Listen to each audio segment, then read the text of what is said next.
Y hoy en tu revista de yoga tenemos una invitada súper especial. Ella nos acompaña desde el Perú, la doctora Anantli Martínez. Ella es doctora en Ciencias en Ecología y Biotecnología, es ingeniera fitotecnista, también ha tomado cursos en herbolaria, medicina chamánica y fitoterapia clínica. Y hoy vamos a hablar de un tema que es epigenética, ecología y evolución. Doctora Anantli, bienvenida a tu revista de yoga, ¿cómo está? Muy buenos días, pues el día de hoy pues estoy en Abancay, Perú, y pues voy haciendo una ruta para volver a México.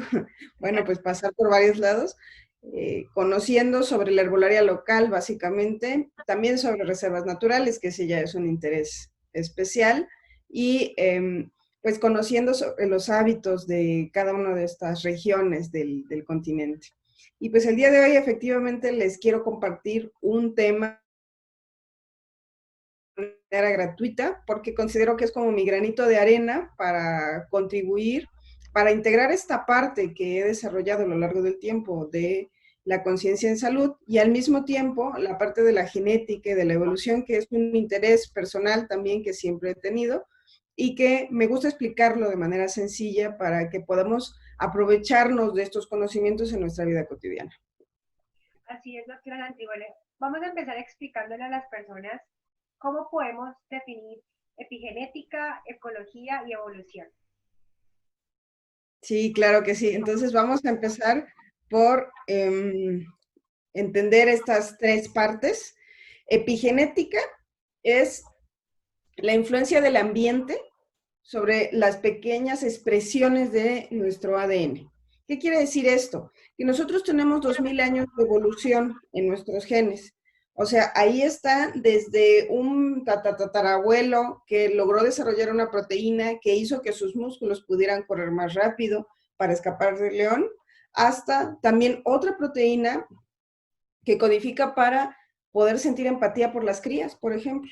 Y entonces nosotros, a diferencia de muchos otros animales que lo que hacen es tener muchas crías y, no sé, por ejemplo, caballitos de mar que tienen 1000 crías, los cocodrilos tienen también como, pues yo creo que unas 1000 crías a lo largo de su vida, de su ciclo reproductivo, y me estaban diciendo que solo sobrevive el 1%. Entonces, ¿cuál es esa estrategia? Pues tener muchísimas y ver cuál sobrevive.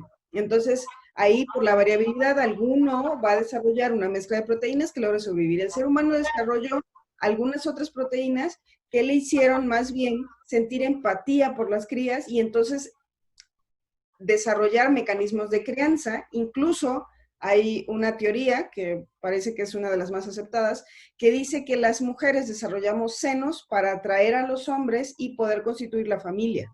Y entonces de esa manera preservar la especie, o sea, lograr que esas poquitas crías que tenemos a lo largo de la vida puedan tener los cuidados suficientes para que sobrevivan. Entonces, eso es muy interesante porque de hecho corresponde con lo que pasa en la naturaleza. eh, en los países europeos donde estaban todo el tiempo cubiertos, suele haber mayor prevalencia, aún hoy en día, de senos más pequeños, y en los países latinos donde andábamos con menos ropa, hay mayor prevalencia de senos más grandes. Entonces, por eso es que surge esta idea, ¿no? Porque tiene una función, ante todo, sexual. El resto de las especies no tienen desarrollo de senos. Entonces, bueno, ¿por qué estoy hablando de estos dos ejemplos? Porque finalmente eso es la epigenética. Estas cuestiones de las que estamos hablando no son genéticas. En realidad, todos los seres humanos tenemos más o menos el mismo juego de genes, pero se han expresado de manera diferente dependiendo del entorno. De tal forma que, por ejemplo, una mujer hindú que crece en Inglaterra, que tiene exactamente el mismo ADN de una hermana que se quedó en la India, va a ser fenotípicamente, ¿qué quiere decir esto? Físicamente, visiblemente diferente de la que se quedó en la India. ¿Y por qué? Por la influencia del ambiente sobre sus genes. Los genes son los mismos, pero los epigenes, la expresión de estos genes es distinta. Y pasa lo mismo con los gemelos. De hecho, estos estudios de epigenética se refuerzan con los estudios de gemelos, que son idénticos genéticamente, pero cuando el ambiente es distinto, uno es diabético y el otro no. Uno le da cáncer y el otro no. ¿Por qué? Porque el ambiente estamos hablando del ambiente alimenticio, etcétera, pero también del ambiente, del medio ambiente interno. Y aquí por eso es que se enlaza con la siguiente palabra. Estas expresiones de nuestros genes van a ir de acuerdo al medio ambiente, que en realidad está mal dicho eso, al ambiente que nos rodea. Eso que nos rodea va a moldear nuestra expresión genética. Y en realidad tiene un peso, a veces hasta del 50% en lo que se expresa.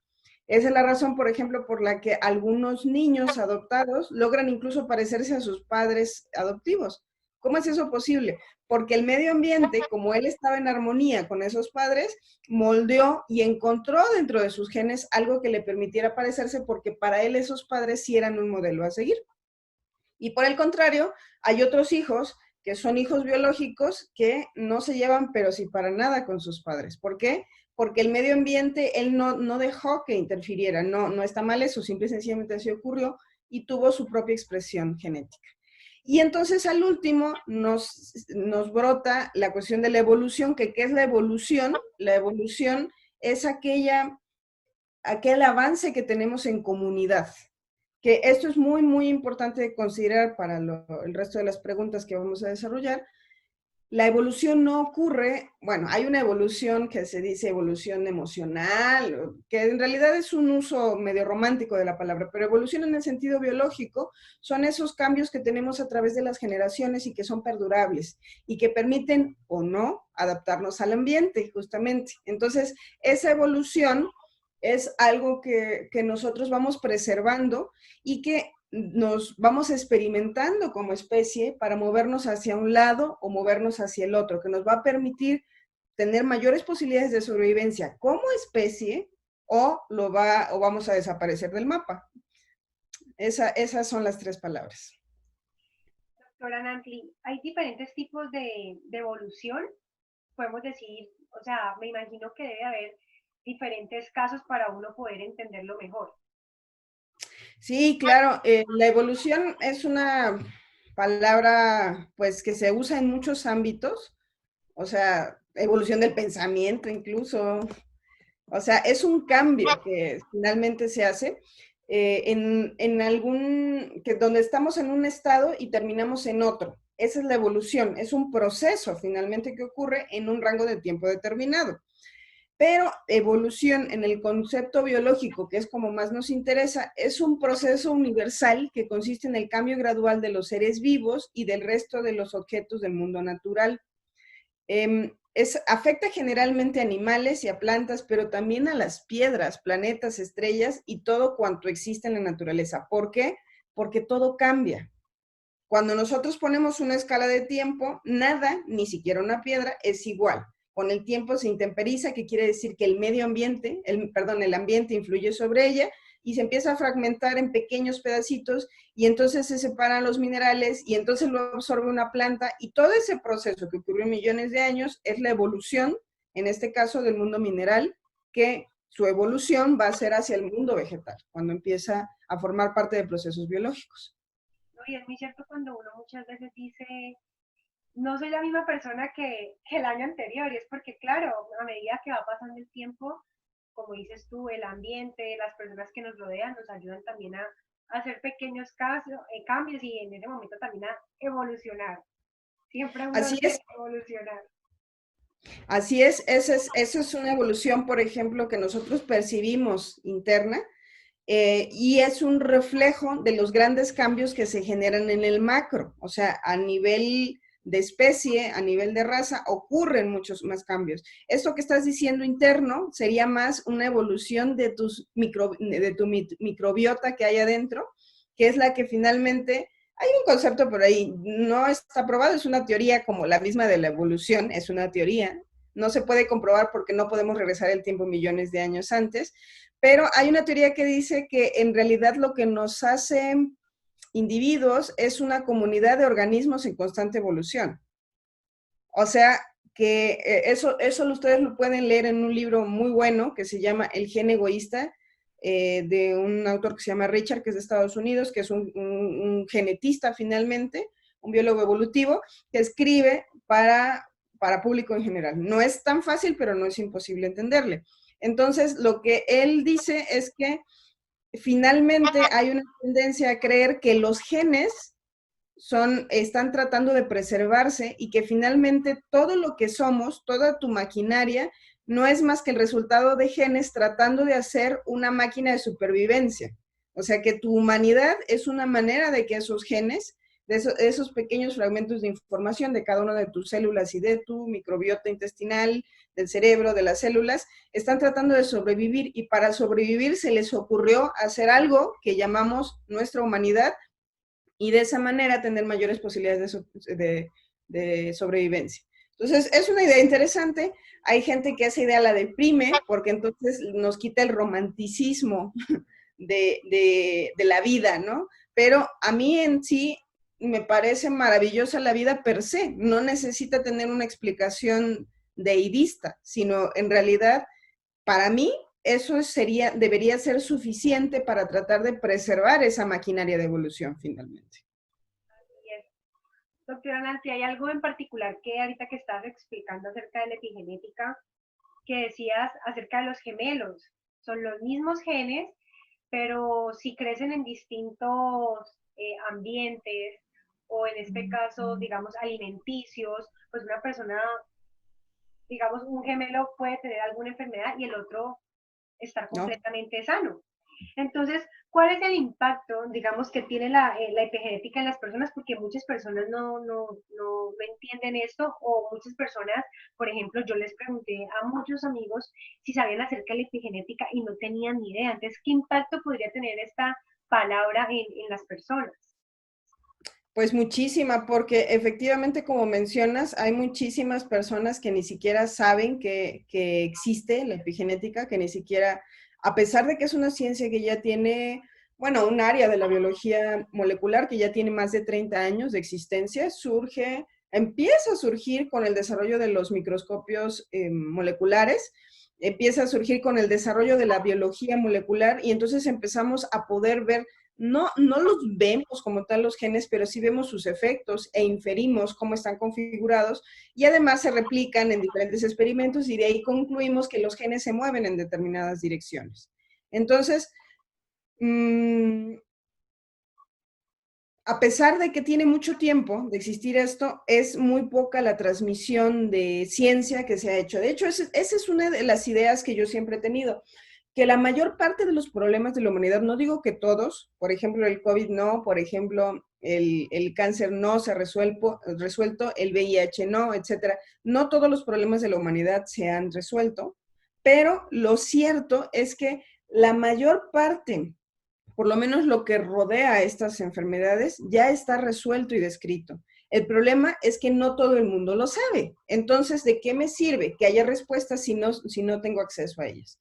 Y pues eso es una de las funciones que a mí me gusta desempeñar, es la de ser transmisora de una noticia que ya es bastante vieja, pero que en realidad puede ayudarle a muchas personas a mejorar su calidad de vida.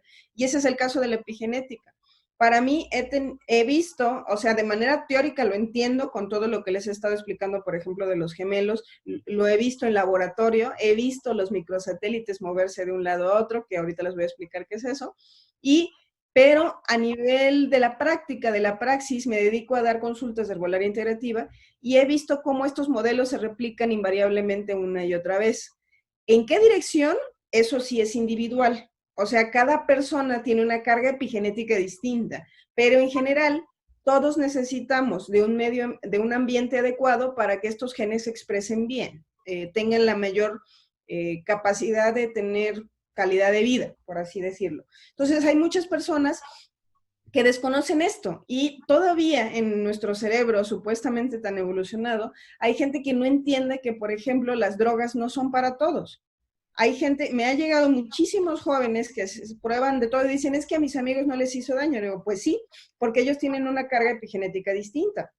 Sí, porque todos Pero, los cuerpos son diferentes. claro, entonces no tenemos la cultura, por ejemplo, en salud mental, para saber que si tenemos un tío con depresión, una tía que tiene un trastorno bipolar y otro tío que es neurótico, lo más seguro es que nuestro paquete de información genética sea sensible al uso de estupefacientes. ¿Por qué? porque nuestra química cerebral no es nada estable, de por sí. Y luego si nosotros le ponemos cosas, pues menos. Pero eso, si tú le preguntas a alguien, te aseguro que no lo sabe. No, claro, y no solamente eso, sino que escuchándote puede entender uno también o comprender que, por ejemplo, hay familias que dicen, no, es que mi mamá le dio cáncer porque mi abuela tuvo cáncer y la siguiente generación es posible que tenga cáncer. Y eso no es así porque hay muchas personas que les da cáncer y no tiene genética de personas que le han dado cáncer.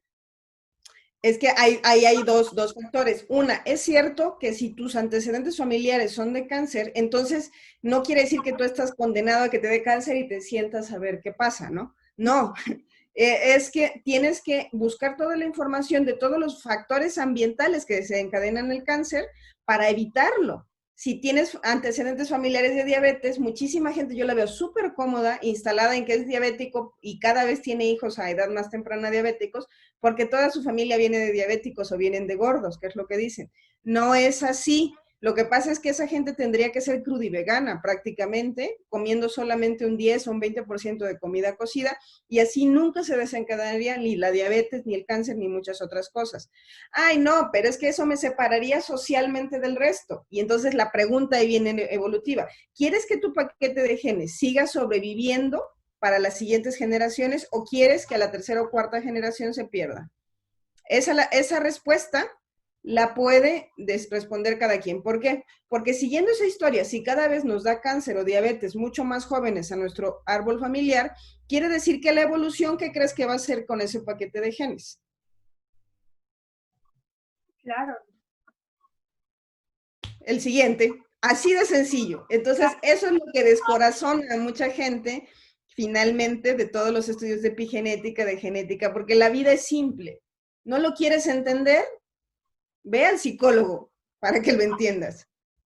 Haz duelo por, tal vez, por esa pérdida de la aparente libertad de echar a perder mis genes, pero de alguna manera, si quieres sobrevivir como grupo evolutivo, tienes que hacer las adecuaciones necesarias, y esa es la lección de la epigenética, para lograr la plenitud de tu paquete de información.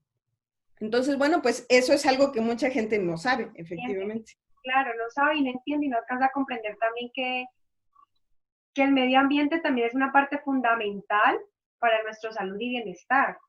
Pero antes de pasar a eso, explícanos un poquito acerca de los microsatélites que mencionaste ahora. Ah, sí, los mencioné y ahora los explico.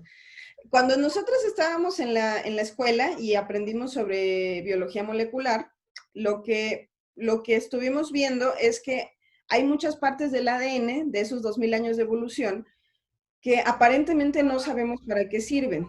Y uno de ellos son los microsatélites. Entonces, sí les quiero mostrar una imagen, ojalá y me pudieras habilitar la función de compartir pantalla, porque seguramente ustedes nunca lo han visto y para mí es así como que, wow, fue como el descubrimiento de cómo funciona el ADN.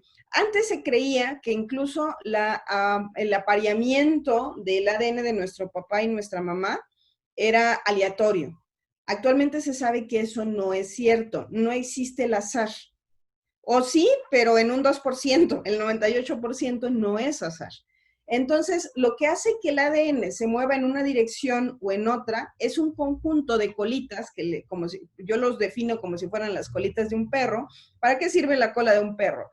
Aparentemente no tiene una función, o sea, un perro puede vivir sin cola, pero es un medio de expresión y nos permite saber hacia qué estado emocional, qué está pasando dentro del perro. La cola es súper expresiva para el perro. E incluso es muy probable que tenga funciones en el equilibrio, por supuesto, porque es la última extensión de su columna. Entonces, ¿puedes vivir sin ella? Sí, pero definitivamente le va a dar mayor calidad de vida al perro porque está unida a su evolución. De tal forma que los epigenes son iguales. Los epigenes o los microsatélites, hay de muchos tipos, pero principalmente los microsatélites, son esos, son pequeños satélites que se están pegando al ADN y que le permiten al ADN moverse en una dirección o en otra. Entonces, aquí están. esto que estamos viendo acá es una cadena de ADN, como todo el mundo la conoce, que la vimos, la estudiamos en la secundaria, donde está compuesta por 4 tipos diferentes de moléculas, citosina, guanina y el uracilo también, y tiamina. Entonces, bueno, pues ahí están, agrupados de manera diferentes, cada uno es una receta para un conjunto de proteínas diferentes. Lo primero es que están empaquetados. Esta parte de color morado es una histona que es como un uso a través del cual se empaqueta el ADN. ¿Por qué? Porque es demasiado. ¿Cómo ordenas algo? Pues lo empaquetas en rollitos y lo vas guardando, ¿no? Entonces está empaquetado. Y entonces hay patrones de acetilación y metilación que hacen que estos paquetes se puedan distribuir mejor o escoger. ¿Qué es lo que metila el ADN? Son todos los hábitos que sean oxidantes. Entonces, la tristeza, por supuesto que la ira, todo ese grupo de emociones son altamente metilantes, pero también la comida procesada, ultra procesada, que actualmente es moderna, la leche microfiltrada, que ya ni es leche, es fórmula láctea, todo esto metila el ADN. ¿Y qué lo acetila? ¿Qué marca, qué partes del ADN se van a abrir? Pues las emociones positivas, las cosas que se deben conservar porque hemos visto que son positivas. Y entonces, cuando algo se acetila, quiere decir que se abre un paquete de información y se queda el ADN accesible. Quiere decir que ese paquete de información se está usando en ese momento. En cambio, cuando algo se metila, es que hay que guardarlo porque esto que está consumiendo es demasiado ácido, es demasiado alcalino, esto que está sintiendo es muy agresivo, y entonces mejor hay que guardarlo para nunca jamás. Y entonces, ¿qué pasa con eso? Cuando las personas tienen una vida altamente oxidante, cada vez hay más información que está guardada. Lo que nosotros queremos es usar más diversidad de proteínas, no menos. Si estamos en menos, quiere decir que estamos en época de guerra y estamos en fase ahorro de recursos. Si estamos en la guerra de verdad, es bueno porque vamos a sobrevivir con muy poco alimento, aunque este esté podrido y no sea nutritivo. Pero como no estamos en la guerra, la mayor parte del tiempo no deberíamos, más bien quisiéramos tener ADN disponible para desarrollar todo el abanico de posibilidades emocionales, mentales, físicas que puede desarrollar un ser humano en plenitud. Esto es lo que nosotros queremos. Queremos ADNs como estos abiertos, abiertos a la vida y menos ADN cerrados o menos periodos. Es imposible que no sea así, pero menos periodos de constricción o de carencia. Eso es lo que buscamos. Entonces, estos microsatélites son estos pequeños puntitos rojos que van a determinar cómo el ADN se pliega y se repliega y que van a marcar cuáles son las zonas importantes que hay que codificar para producir proteínas.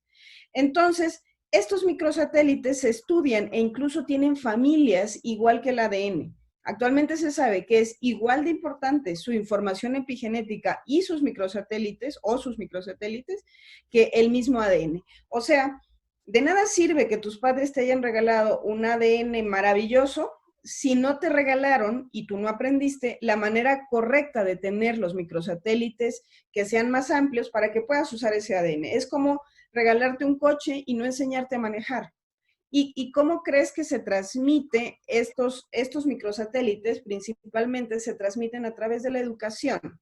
Entonces, en ese libro que les digo del gen egoísta, por un lado están los genes, que ya todos sabemos, espero que son los genes, que son paquetes de información biológica, pero por el otro lado están los memes. Los memes son paquetes de información cultural, o sea, como tu papá, tu mamá, la vecina, la tía, tu primo, te enseñaron a vivir, a usar esa información genética.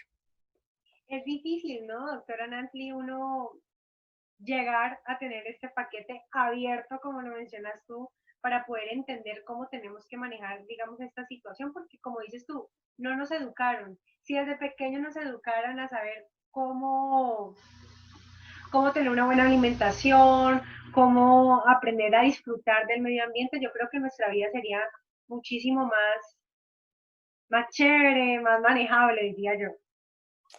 Sí, de hecho, esa es la cuestión. Estamos sobre todo en este momento mundial, en un periodo de transición. Yo me emociono, pero no lo digo tan abiertamente porque siento que si no hago toda esta explicación previa, la gente puede considerar que soy una persona desalmada, eh, como, como, como que no logro sentir compasión. Sí siento compasión, solamente que también tengo un entendimiento de los procesos evolutivos a nivel macro. Entonces, no siento lástima, solamente siento que es necesario que estemos pasando esto que estamos viviendo en este momento, si quieren ponerle un nombre, a nivel genético se llama cuello de botella genético. ¿Qué quiere decir esto? Que hay muchos y van a quedar menos. Y en este cuello de botella es un evento de selección natural donde muchos se van a quedar en el camino. Se están quedando. Uno puede decir, no, es una tragedia, que no sé qué. Yo digo que es natural. Esto ha pasado muchísimas veces en la historia de todas las especies, no solo de la humana.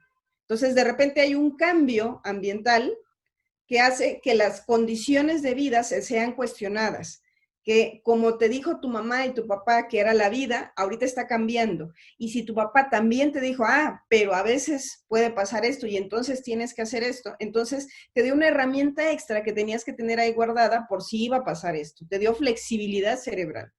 A mucha gente no se le dio esto. Se le dijo que la vida era de una manera y no tiene con qué responder ante este cambio. Entonces, probablemente todas esas personas sean seleccionadas genéticamente. Incluso va a haber quienes sí les dio flexibilidad, o sea, sí les dijeron que había que hacer adecuaciones en la alimentación, que había que cambiar de gustos, que había que soltar apegos, o sea, si te están diciendo que el distanciamiento social, bueno, pues entonces platica con tus amigos a través de internet. Entonces sí está tratando, pero luego de rebote, de todas formas, le llega la infección con todo y que se ha cuidado, y entonces no tiene la resiliencia suficiente para emocionalmente no derrotarse. Y hay gente joven, por supuesto, que no ha podido hacer frente ante la enfermedad porque sí se cuidó y entonces, etcétera, etcétera, etcétera. Entonces, eso es lo que está pasando finalmente, y esto va a volver a pasar. Siempre está pasando en la vida, nada más que a veces lo estamos viendo más o a veces lo estamos viendo menos, y pues es una prueba finalmente para nuestros genes, pero también para nuestros memes de información, para esas cosas que nos enseñaron sobre la vida y cómo podemos adaptarnos. No, y también tenemos que tener muy en cuenta que estamos en una era tecnológica en la cual nos llega muchísima información y aparte de eso, como decías tú, esto que está pasando ahora ya se ha presentado muchísimas veces años atrás, pero yo creo que con la tecnología, con todo, nos hemos expuesto muchísimo, pues eso pienso yo, ¿no? Que nos llega mucho más información, por ejemplo, mi mamá me dice a mí, veo tantas cosas, tantas noticias que uno no sabe qué creer o qué seguir, porque no solamente están los medios de comunicación, sino que también están los medios digitales que nos dan muchísima información. Entonces, digamos que sí, sí se puede decir, como dice, esto es un cuello de botella y muy fuerte, diría yo. Claro que sí, es un momento, y te voy a compartir pantalla de otra imagen que les quiero mostrar hablando de todas estas cosas, toda esta información que nos llega en este momento. Eh, en este momento tenemos que entender que nuestro estado de inflamación o nuestro estado de no inflamación, que obviamente ahorita desearíamos no estar inflamados ¿por qué? Porque en un cuerpo inflamado siempre tiende a haber más problemas a nivel de sistema inmune, pero también tenemos más capacidad de almacenar virus y bacterias y hongos negativos que cuando no estamos inflamados. Entonces, de toda esta información que nos llega, tenemos que entender que nuestro cuerpo depende de 4 factores para estar saludables, para tener un cuerpo no inflamado y trabajando en la óptima. Ya hemos hablado muchísimo de los factores genéticos y las desencadenantes ambientales, o sea, la dieta, por supuesto, las emociones, el estilo de vida que incluye el ejercicio, trabajo, estrés y todas esas cosas. Y bueno, incluso los factores emocionales internos no reconocidos. Todo esto son desencadenantes ambientales. Pero también es cierto que tiene que ver mucho con nuestro sistema inmunológico. No todos los sistemas inmunológicos funcionan igual. Entonces, la labor de cada quien es conocer su sistema inmunológico, saber qué necesita para estar saludable. Entonces, hay personas, cada vez hay más personas que son alérgicas al gluten y no lo saben, alérgicas a las sustancias embriagantes, por ejemplo, y a veces tampoco lo saben. alérgicas a ciertos grupos de alimentos como las crucíferas, que son el brócoli, la coliflor, todo lo que huele a azufre. A algunas personas les resulta muy, muy inflamatorio. Entonces, esto es parte de nuestro sistema inmune. Y lo más interesante es que a veces cuando tienen demasiadas alergias, quiere decir que en realidad están irritados por una dieta industrializada. Entonces hay que limpiar la dieta y muchas veces esa reactividad inmunitaria baja. O a veces quiere decir que se tienen que ir a vivir al campo. Y mucha gente dice, ¿pero cómo? Pues actualmente hay trabajos digitales. Es solamente hacer uso de esta capacidad de adaptación y ver, oye, si mi estilo de vida no me está permitiendo que mi epigenética funcione bien y me la paso enfermo, pues entonces es una gran función de soltar el apego hacia esas aparentes comodidades de la ciudad y ver cómo le hago para que mi sistema inmune esté en equilibrio. Eso pasa mucho con los asmáticos, por ejemplo. Usualmente les súper viene bien vivir en la playa o en el campo, dependiendo del tipo de asma que tenga. Y todo esto tiene que ver además con algo que se llama microbiota intestinal. La microbiota intestinal es todos los bichitos que viven en nuestros intestinos, pero también tenemos microbiota en diferentes partes, hasta en el cerebro. No estamos limpios y es imposible y no es saludable. Necesitamos esta interacción con nuestros patógenos finalmente, que en realidad no son de enfermedad, sino son parte de nuestros habitantes. Somos un hotel de bichos, por así decirlo. Todo esto se conjuga y es lo que genera nuestro estado interno, nuestro estado de equilibrio, nuestra homeostasis interna. Entonces, pues cada que nos llega información, como estabas diciendo de tu mamá, ella tiene que juzgar si dentro de esta microbiota interior, eso que está llegando a ella le funciona. Eso es algo que también vemos mucho en lo que yo hago en la herbolaria integrativa. Ok, la linaza es buenísima, pero a mí me sale alergia. Ah, ¿qué crees? Pues entonces la linaza no es buena para ti. Y así vamos haciendo adecuaciones al tratamiento de cada persona. Lo que sí les digo, no les doy mucha esperanza, es que prácticamente a nadie le hace bien la comida chatarra, ni el refresco. O sea, eso no va a ocurrir bajo, es que a mí me ha pasado, hace poco estaba recibiendo información que a veces comento en algunos blogs de alguien que decía que se sentía orgulloso de que tenía más de 30 años tomando refresco de cola y que no le había dado diabetes ni nada. Entonces, en el panorama mundial, hablando del aspecto evolutivo, a mí me dio mucha risa y no pude evitar hacerle un chiste ácido diciéndole, pues qué buena época para seguir con ese hábito. Total, si tú no te enfermas, pero eres vector, a lo mejor todo tu tronco evolutivo se elimina finalmente, ¿no? O sea, porque eso es algo que hay miles de estudios de la relación entre los refrescos de cola y el desarrollo de enfermedades metabólicas. Entonces, el hecho de que no se haya enfermado no quiere decir que no estés siendo un medio ambiente ácido idóneo para andar transportando bichos, sino para él, para el resto de su árbol. Entonces, pues estoy seguro que no le cayó en gracia el comentario, pero realmente en este momento muchas personas están probando eso. O sea, somos tan necios que necesitamos tener este tipo de escenario ambiental para poder entender internamente cuál es el origen de nuestros hábitos finalmente. Doctora Nantli, bueno, ¿qué le recomiendas a las personas para que entiendan la importancia que es el ambiente, nuestro alrededor para nuestra salud y bienestar? Porque pues muchas personas no entienden eso. ¿Qué nos puedes recomendar? Bueno, pues yo lo que les puedo recomendar finalmente es que tratemos de estar abiertos a la vida. Esta nada más se las voy a mostrar como una imagen que es más romántica. Esta sí es romántica, para que vean que hay romanticismo también en la ciencia, por supuesto. Nosotros somos como si estuviéramos bordando nuestra historia, finalmente.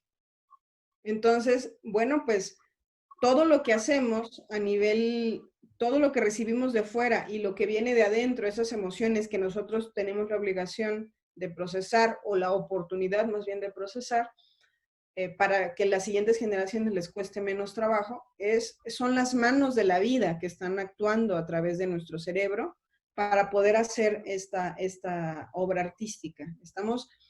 Estamos haciendo historia todo el tiempo, pero ahora más que nunca.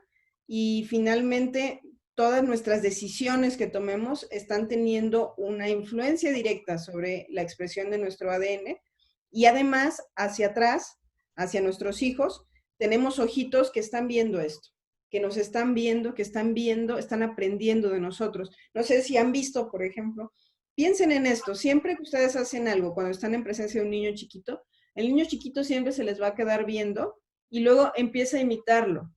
Si los ven lavarse los dientes, empiezan a meterse el cepillo al revés, tal vez del lado equivocado, pero empieza a imitarlo. No sabe por qué, pero él intuye que está aprendiendo a vivir finalmente.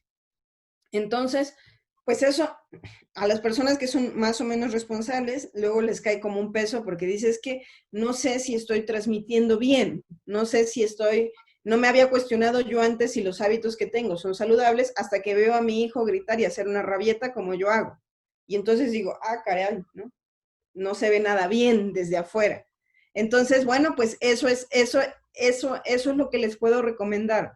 Entre más información tengamos, entre más fuentes fiables nos acerquemos, por ejemplo, pues obviamente les recomendamos este tipo de emprendimientos como esta revista. Yo tengo mis propias redes sociales donde siempre estoy publicando información también de interés, de cuestiones de salud y de ambiente y reflexiones.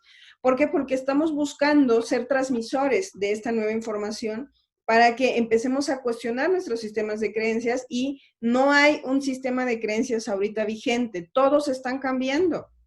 O sea, aún en el naturismo, pues en el naturismo habla de que obviamente es saludable el contacto social, ahorita eso está cambiando. Entonces, estamos elaborando nuevas formas de conducta y todos estamos aprendiendo, pero entre más información tengamos, entre más capacidad de análisis tengamos, tenemos más posibilidades de éxito, finalmente.